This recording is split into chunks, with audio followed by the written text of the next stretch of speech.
Welcome to Chautauqua.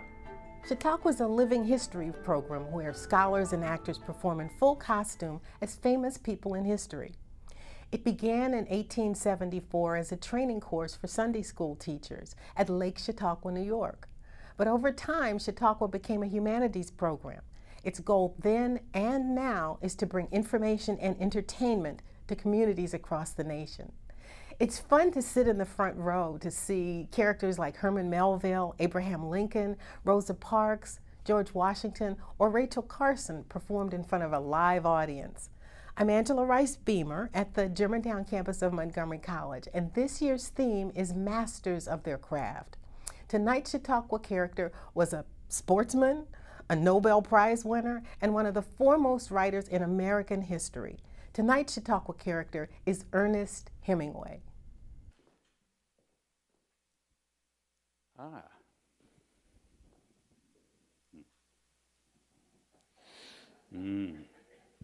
Salud.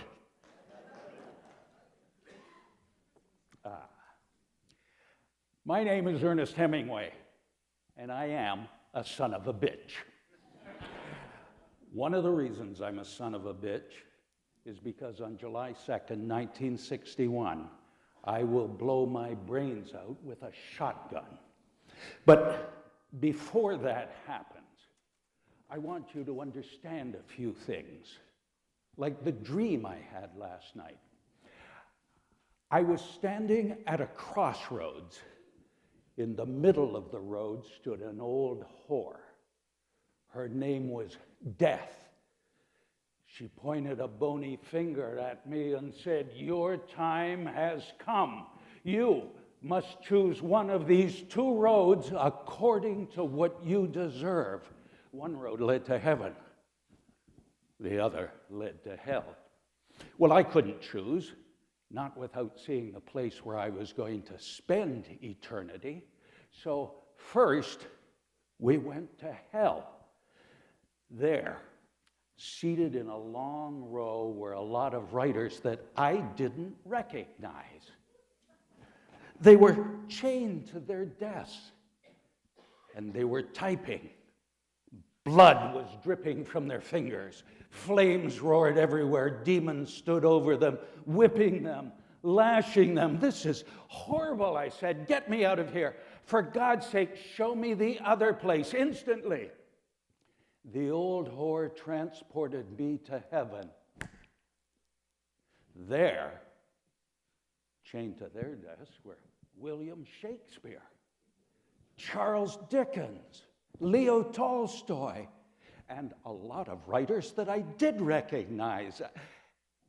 Believe it or not, even James Joyce was there.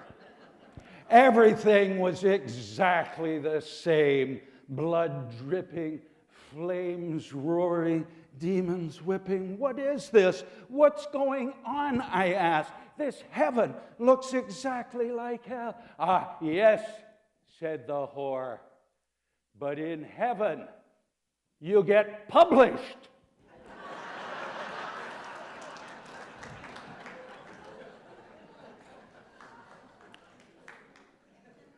Speaking of publishing, Life magazine had recently published the entirety of my novella, The Old Man and the Sea. It flew off the shelves, 5 million copies.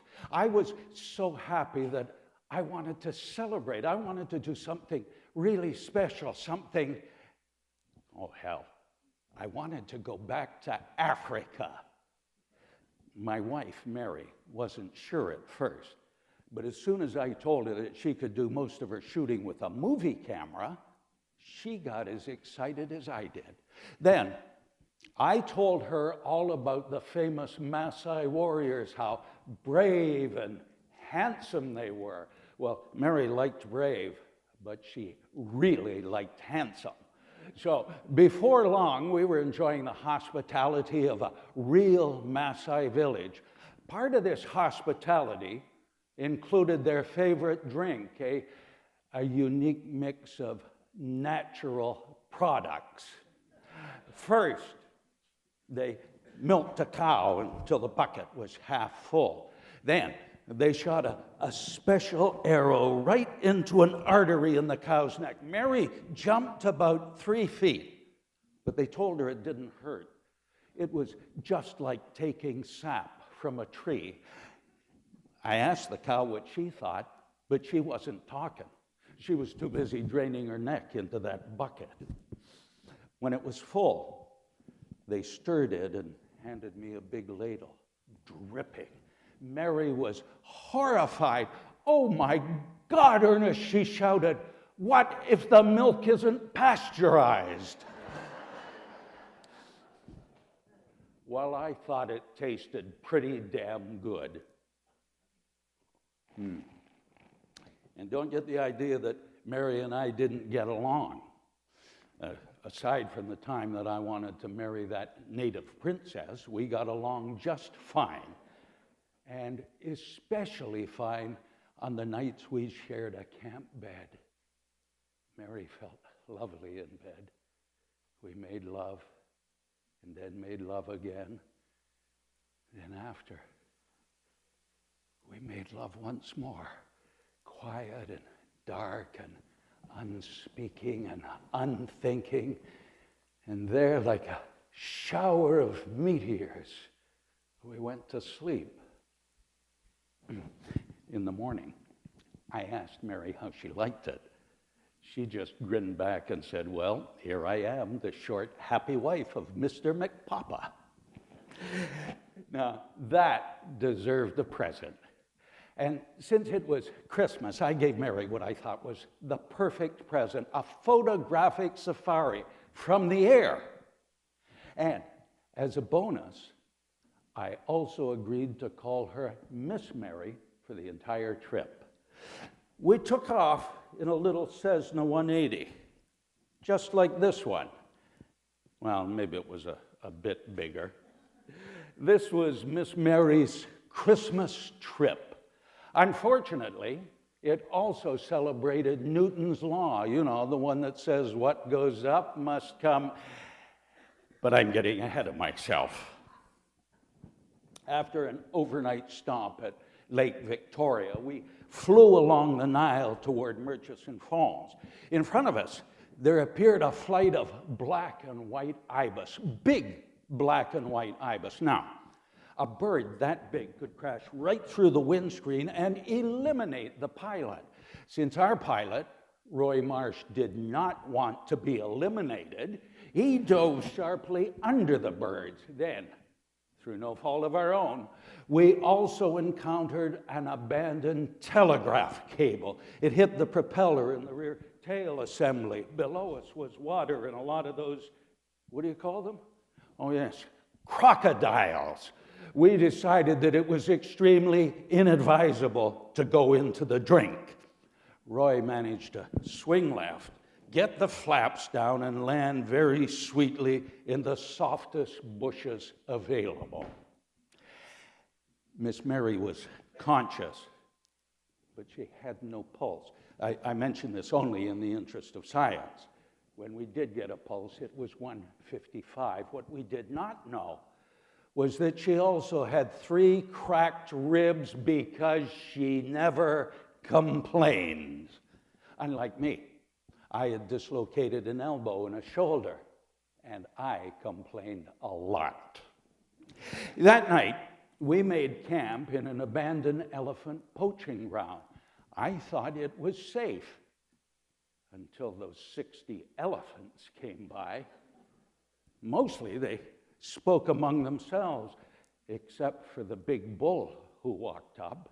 His ears were 60 feet wide, and his trunk was 100 feet long. Well, that's the way things look in the dark.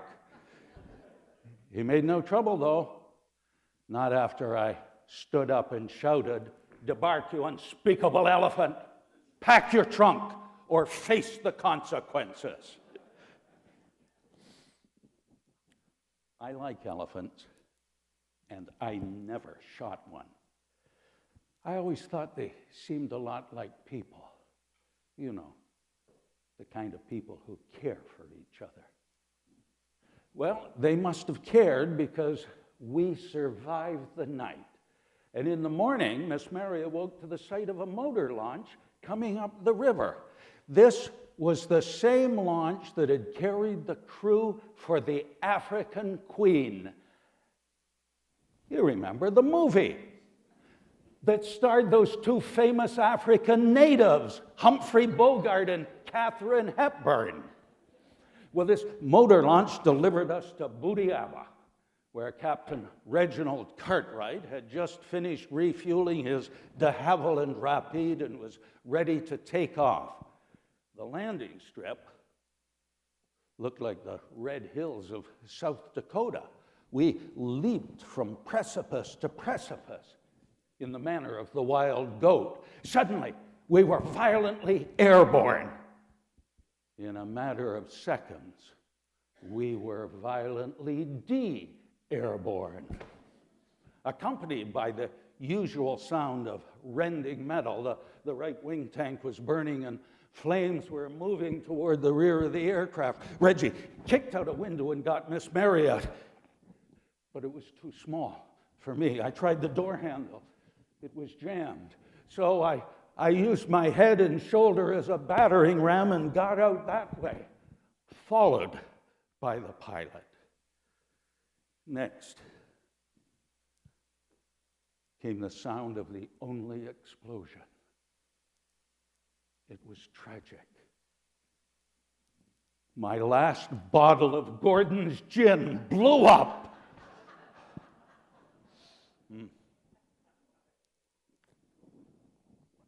I had almost died in Africa, and the newspapers made sure the whole world knew all about it.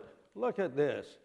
Hemingway feared dead in Nile air crash. One of the German papers was the most creative.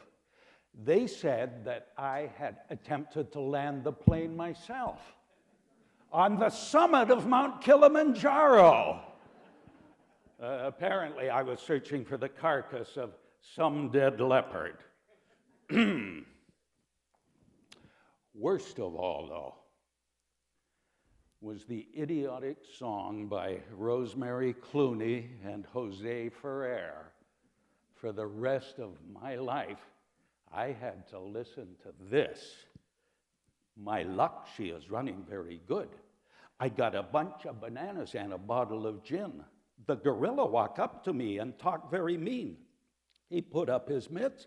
I socked him in the chin. Then gorilla and me, we begin the begin. What the hell is that?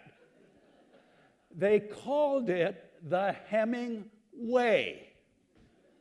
Well, if I were ever to meet Mr. Ferrer, I would walk up to him and say, "No way, Jose," and sock him in the chin.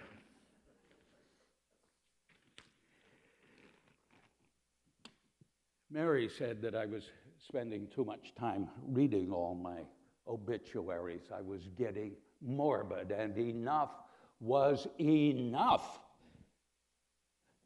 Mary, I said, if I were to die first, what would you write? She got that look in her eye. Oh, no obituary, darling. Just a short 3-word notice. Ernest is dead. Well, that would be a waste, I said, because the minimum charge for any notice gives you 6 words. You just wasted 3 free words. In that case, she said, I'll be right back. 2 minutes later, she returned with this sign: Ernest is dead. Boat for sale.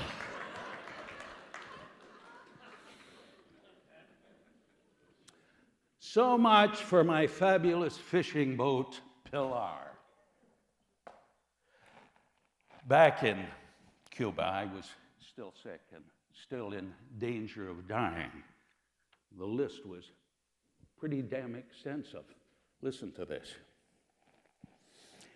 Full-scale concussion, ruptured spleen, liver, and kidney, sight and hearing shot, 2 crushed vertebrae, sprained arms, sprained shoulders, sprained leg, and my sphincter was paralyzed.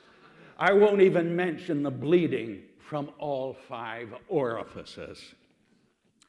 So naturally, I told the reporters I'd never been better. Truth is, I'd never been worse.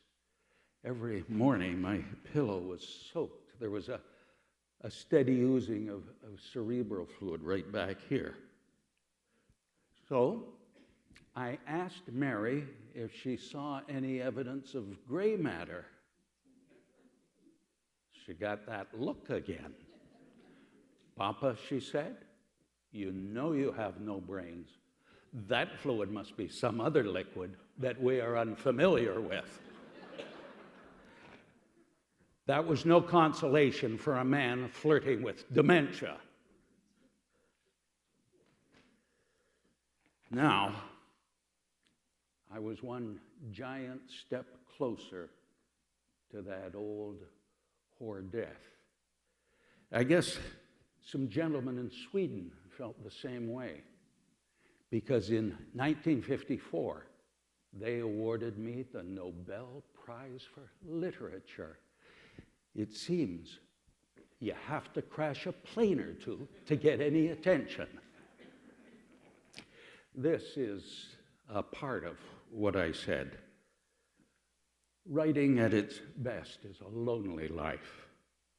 A true writer should always try for something that has never been done. Then sometimes, with great luck, he will succeed. It is because we have had such great writers in the past that a writer is driven far out past where he can go, out to where no one can help him. I dedicated my Nobel Prize medal to the fishermen of Kohima. Although I had told this story of an old man and his fish to the whole world, it is their story, and they should share this medal. A medal is worn close to the heart, and my heart is in Cuba. The good people of Cuba have taken me into their heart and caused me to live here longer than I have lived any place else. This is my true home. Later, after a ceremony at the Modelo Brewery, I traveled with the medal near Santiago de Cuba and entered the church. There in the El Cobra Sanctuary, I knelt at the feet of the patron saint of Cuba and deposited the medal. Silently, I prayed for the protection, the peace, and the prosperity of the warm, friendly, generous people of Cuba. In Cuba, the people accepted me unconditionally. I could breathe and be happy. It is my clean, well-lighted place. Amen. I wish that Hollywood could have been a clean, well-lighted place. Every time they turned their lights on, they blinded you. When I offered to catch a real marlin for the old man in the sea, I never saw that big phony rubber fish they built in the studio. And whatever happened to that simple old fisherman I wrote about? How the hell did he turn into Spencer Tracy, rich, fat, and bloated? Well, at least they didn't cast Errol Flynn. Any movie that stars Errol Flynn is its own worst enemy. Eventually, I figured out that there is only one perfect relationship with Hollywood. You drive up to the California state line. Then you stand there with your script in your hand. On the other side is movie mogul Darryl F. Zanuck holding a big bag of cash. He throws the cash, you throw the script, then you get back in your car and drive like hell in the opposite direction. But when you get where you're going, you start writing again. You write the Garden of Eden. You write Under Kilimanjaro. You write Islands in the Stream, and then you write A Movable Feast. And you take all that and you put it into a bank vault, because one day all that will provide everything that your family will ever need. But you will be interrupted. Every academic, every college professor will want to tell your story. And how the hell do you protect yourself from something like that? Well, you can't, but you can manage it a little with some help from your friends, your four-legged friends. Do you like animals? Well, you know I do. That's why I had so many dogs and cats. One of my favorites was a big old black dog with no name other than that, just black dog. Years ago, this stray jumped into my car near Sun Valley and decided to stay permanently. I think he regarded himself as a watchdog's watchdog. When I slept, he watched the entrance door. When I swam, he guarded the pool. And when I ate, well, he ate too. As he grew older, his eyesight started to go. So he learned to track lizards by smell instead of by sight. But he was getting older. And then one day, he just lay down and went to sleep. And he never woke up. I didn't think I'd ever get over Black Dog. At least not until Machacos came along. Machacos was a police dog, a young shepherd. We named him after a little town in Kenya because he was so brave, just like a lion. Machacos hated the local police and the military, liked to chase them. What worried me, though, was his inability to distinguish between the regular army and the Salvation Army. Then, like Black Dog, I lost Machacos. A Batista search party looking for guns and rebels came barreling in here in the middle of the night. Machacos charged out to the gate. He knew it was his job to defend the finca, but a soldier clubbed him to death with the butt of his rifle. Poor Machacos. He was too young to die. I miss him. I miss him the same way I miss Black Dog.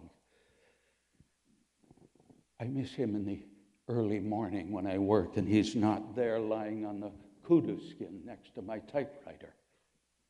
And I miss him in the afternoon when I swim and he's not hunting lizards beside the pool. But most of all, I miss him in the evening, when I sit in my chair and read, and his chin is not resting on my foot. I miss Machacos as much as I miss any friend that I ever lost. So let's drink a toast to Batista, hijo de puta. And that's when I knew it was time for a change in Cuba. The change happened, but I wasn't there. When I returned from a trip to Spain and Idaho, the revolution was over. I was so glad that Batista was gone that I kissed the Cuban flag. I kissed it for the people of Cuba and for all the hard-working fishermen who deserved a better life. But I was tired. Spain had left me sick and depressed. I needed something to make me feel better. I needed to go fishing. So I set to work. I organized another Ernest Hemingway International Fishing Tournament. And I was very pleasantly surprised to learn that one of my fans was going to enter the contest. His name was Fidel Castro. And he caught more fish than anybody, and he won that big silver trophy. Later, when we talked, I reminded him about the Miami Herald and Time magazine.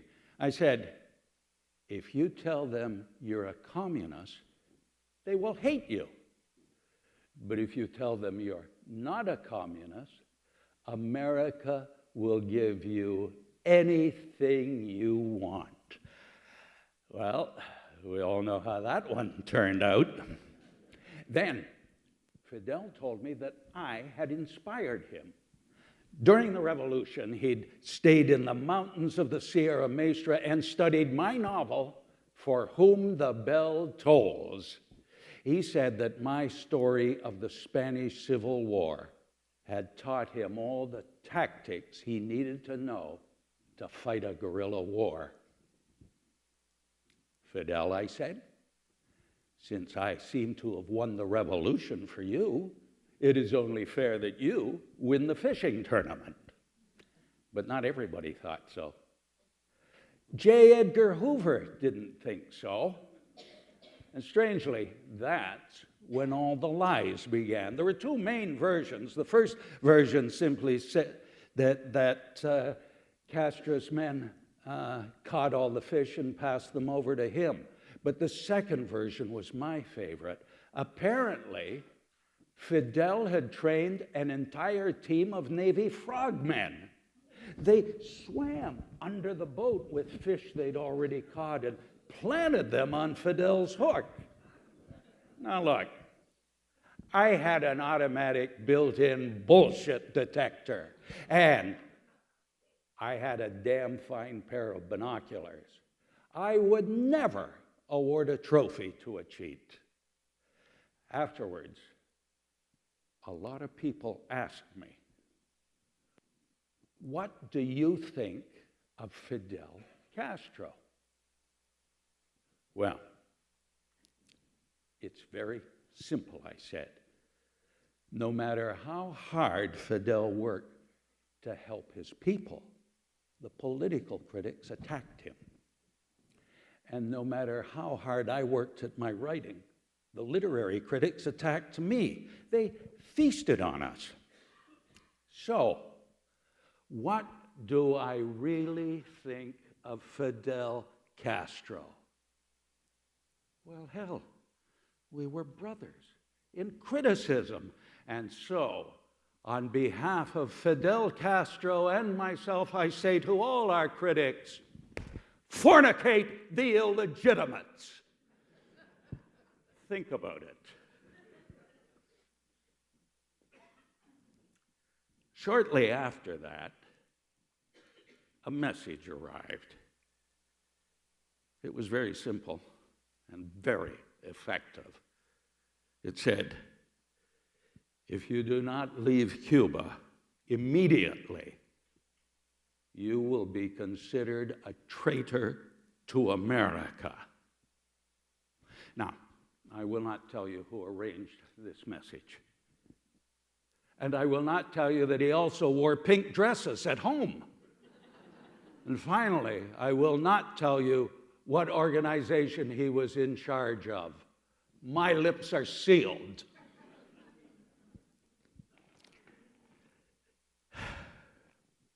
All my life I had fought for freedom, for what is right. And then this.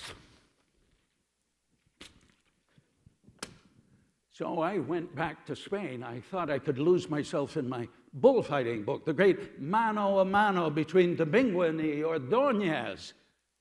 Well, I was right. I did lose myself. But I lost myself in my own bed. I hid there for days with cramps that wouldn't go away and with nightmares that were 72 hours long. I had never had nightmares that bad. And I had never been that afraid. So I wrote Mary and told her that I'd had a complete nervous and physical crack-up. Some friends got me on a flight to New York City, and from there, Mary got me back to Idaho. But it was no good there. The same black-ass depression that had killed my father was crippling me.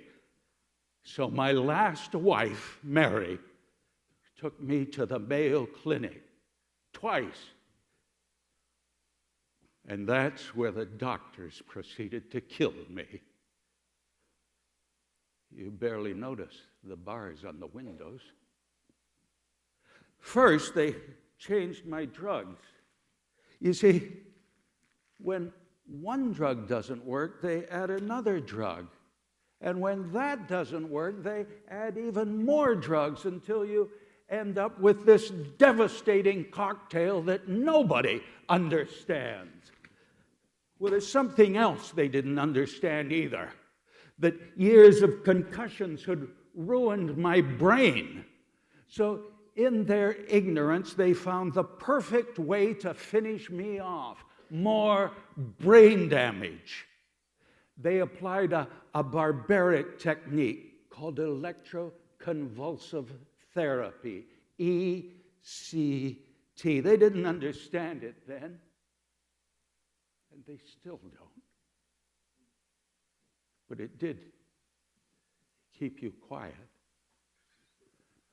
I felt just like poor Machacos, about to be clubbed to death. They strapped me to a table. Electrodes were attached to my head on both sides. A gag was placed in my mouth. It was a special cloth, hand-rolled by the nurse, so I wouldn't bite my tongue off. And then the needle, an anesthetic, so I would not feel. Slowly, the doctor turned the black dial on the black machine once, twice, again. When I came to, I remembered nothing, absolutely nothing, but that wasn't good enough. So he did it 10 more times. And on my second visit, they did the same thing all over again. But this time, the doctor brought Mary in to comfort me. He wanted us to have sex. Well, how the hell are you supposed to do something like that with all those pills in you?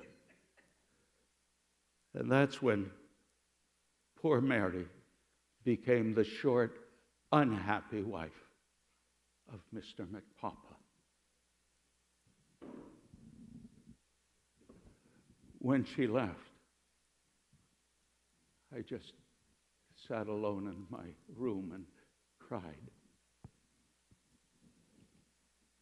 I know Mary was crying too. But I knew what I had to do. In June of '61, Dr. Howard Rome asked me if I still wanted to kill myself. I promised him that I would definitely not kill myself. Oh, you can trust me, I said. So he wrote me this letter. a letter of release. He said, "I am completely convinced that the suicidal risk is minimal. It is my judgment that you are fully recovered from this experience." Fully recovered. Well, he was wrong about drugs. He was wrong about ECT. And now I don't think he had the slightest idea that he'd just handed me my death warrant. What is the use of ruining my head and erasing my memory, which is my capital, and putting me out of business? Oh, it was a brilliant cure. But he lost the patient.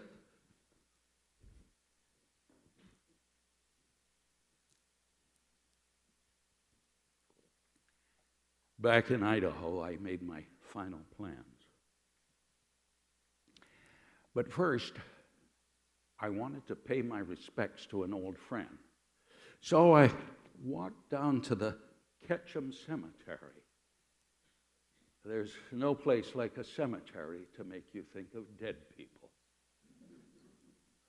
People like Jean Van Gilder. Jean died in the kind of accident that should never have happened. They were out duck hunting, and Jean was sitting in the bow of the canoe.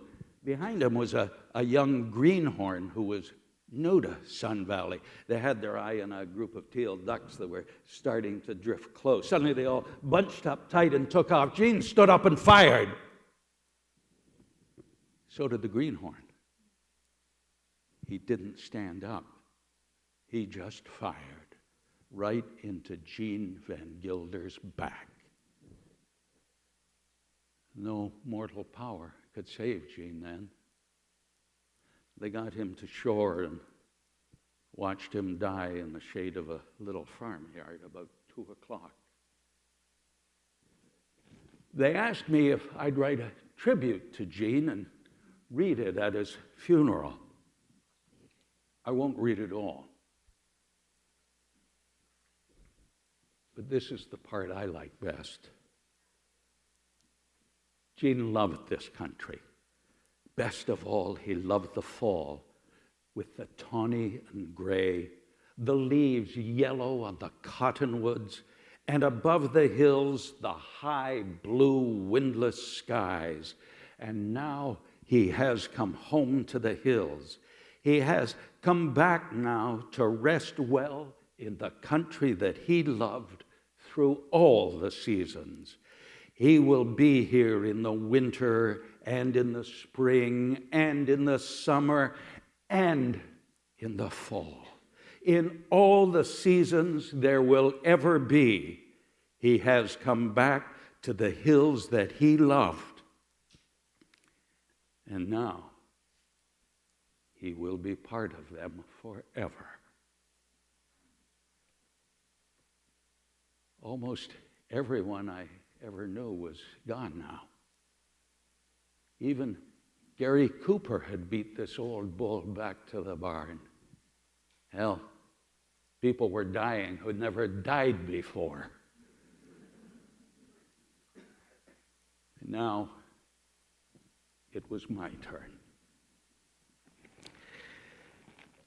But for me, there was no way back. On July 2nd, 1961, I checked and made sure that Mary was sleeping. At 7:30 in the morning, I took out my favorite Scott shotgun, put 2 shells in the chambers, stepped into the vestibule at the side of the house, and quietly closed the doors. I placed the barrels in my mouth and felt the steel coldness of the triggers. I had practiced this 100 times. But as my fingers tightened, I remembered the question a young boy had asked his father a long time ago in Michigan. His dying heart, Daddy, No, son, he said. I think it's pretty easy. It all depends. That was my father, and he was right. You're not afraid of it once you know you have to do it, are you? I hate to leave it, is all. I hate to leave it very much. And I hope that I have done some good in it. I have tried with what talent I had. Now, I go to sleep with that old whore, death. Now, my words will be part of you forever.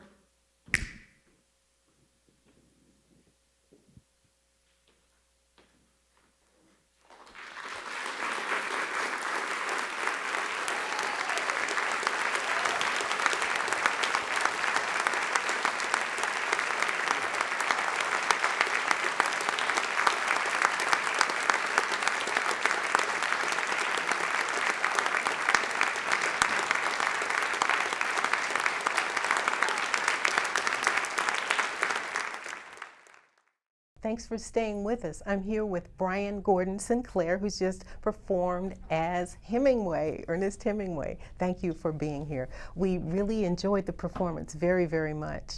Well, I really enjoyed the audience very much tonight, too. Very good, very good. What have you learned from Hemingway? Probably, I would say, what have I not learned from Hemingway? It's a life that covers so many aspects that there are lesson upon lesson upon lesson. Sometimes, though, the learning comes not so much from Hemingway, but from doing Hemingway.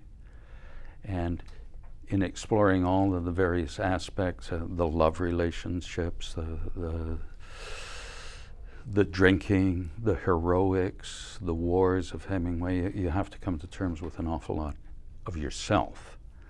And some of those things had never been fully explored in me before. So I thank Ernest Hemingway for being a great guide. I have a quote from his son from the book Papa, from Gregory. Yes. And he says, sort of piggybacking on what you just mentioned, when you knew my father for a long time in his youth, you could only love him and marvel at him. And when you knew him when he got older, you could only be sad or bitter. Does that ring true to what you have learned about him? Not necessarily. Okay. Now, I've read the book and, in fact, have adapted a couple elements out of it into my own plays. I don't know whether you were out there during all of the question and answer period, but I told a story about Ernest saving his son Gregory from the sharks, and that's actually out of that book, Papa, written by him. Gregory was an incredible anomaly. Although you could almost say he committed suicide, he became a drug addict, managed to pick up a medical degree in the midst of it all, and constantly argued and had run-ins with his father. And the drug use was truly prevalent, and there was a certain level of irresponsibility. Interestingly, I know personally fairly well two of Gregory's children, Laurie and Hemingway, who runs a short story contest in Key West, and John Hemingway. I met him in Pamplona at the running of the bulls. And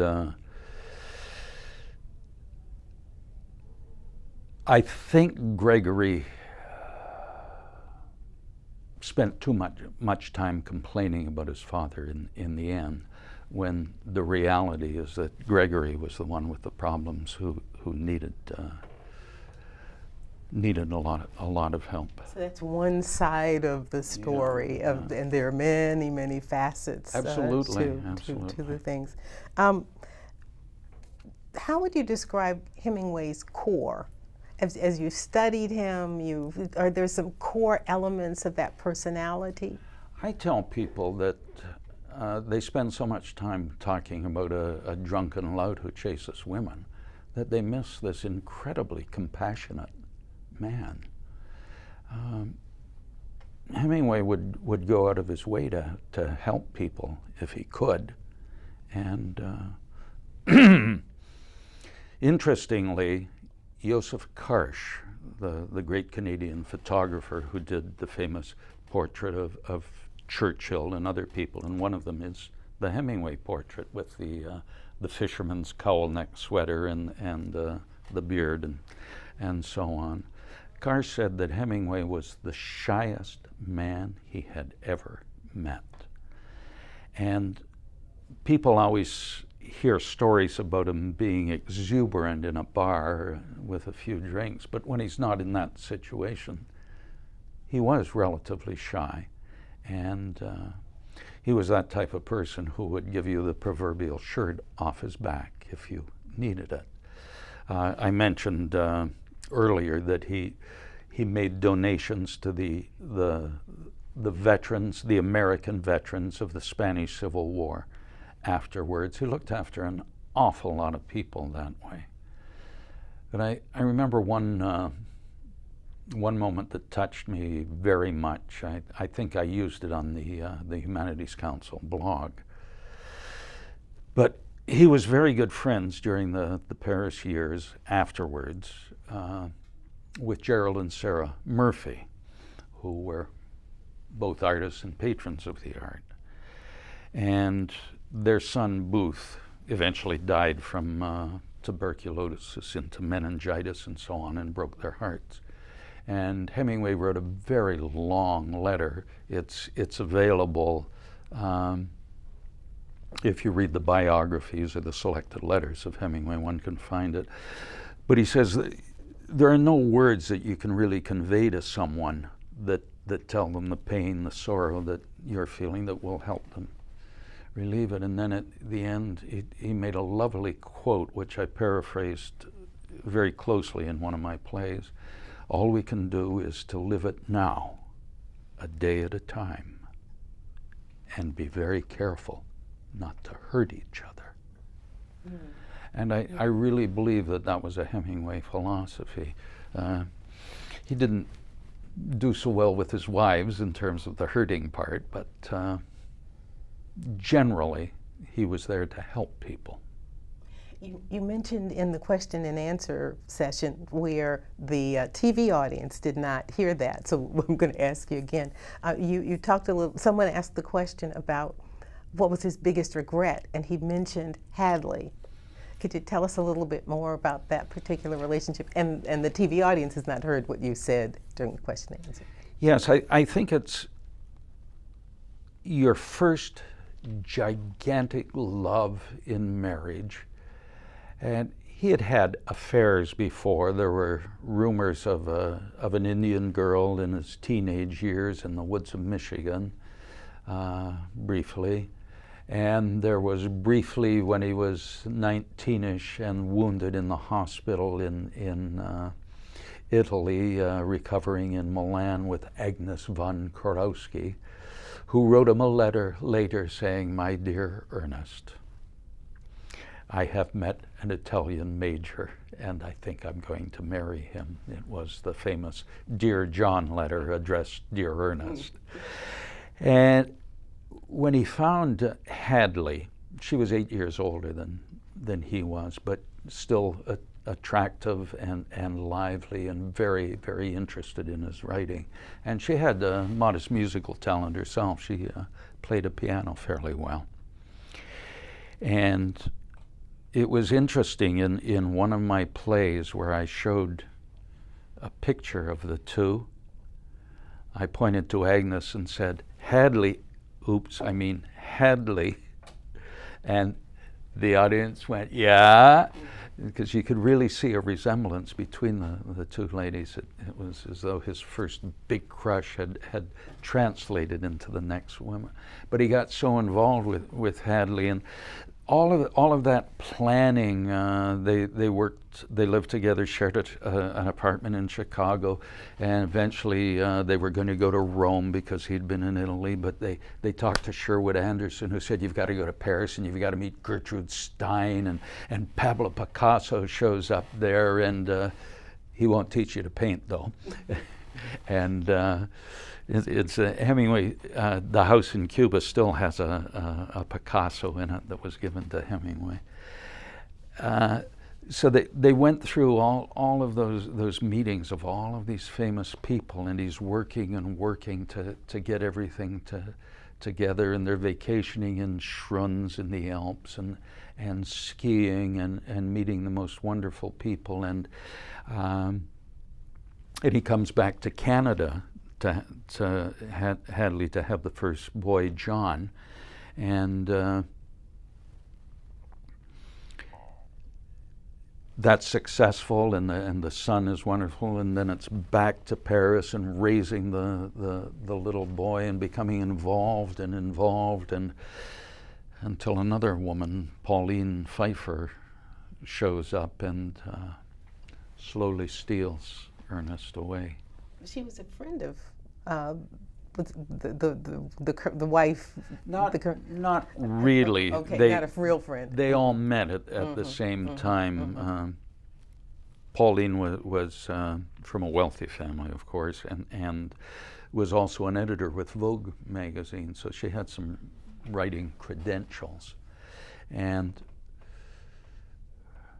I think basically Ernest was a sucker for flattery, and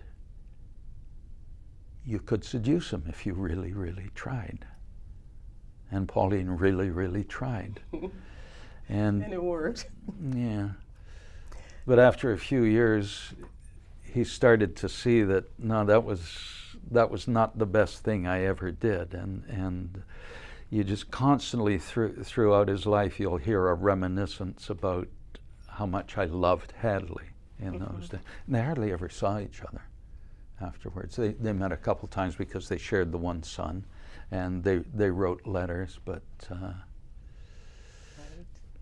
And Gregory wrote about that too. Yes.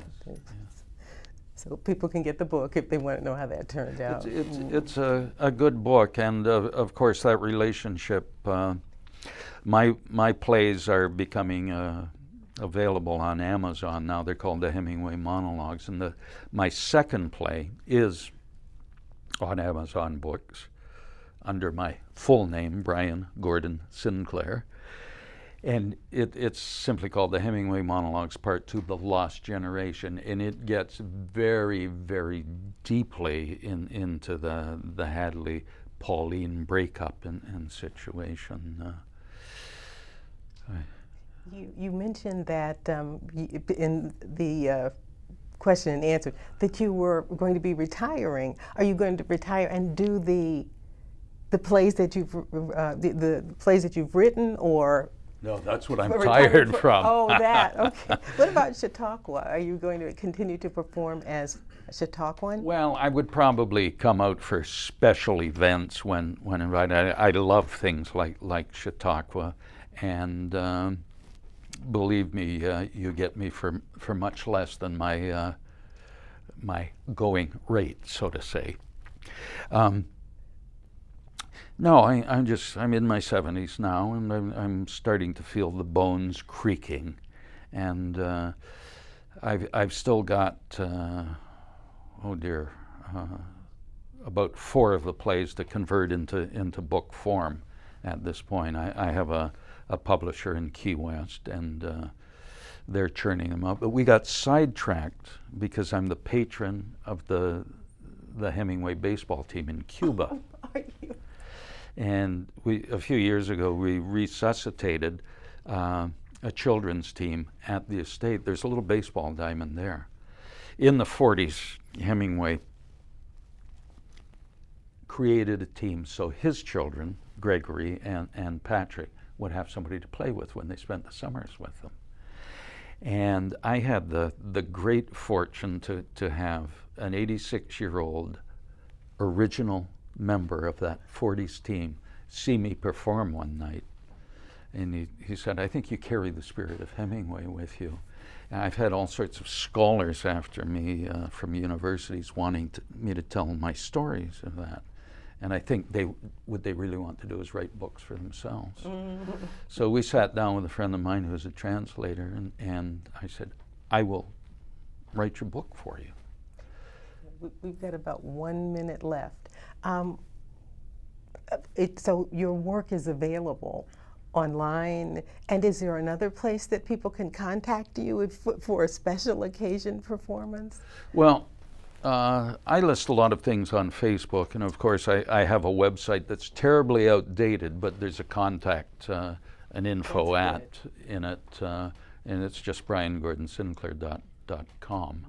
Mm-hmm. Otherwise, Amazon Books has all the written material. Excellent, excellent. Well, thank you so much for being here. I've really enjoyed it. The audience enjoyed it. And thank you for joining us. You've been watching Chautauqua, Masters of Their Craft. I'm Angela Rice Beamer from the Germantown campus of Montgomery College. Good night.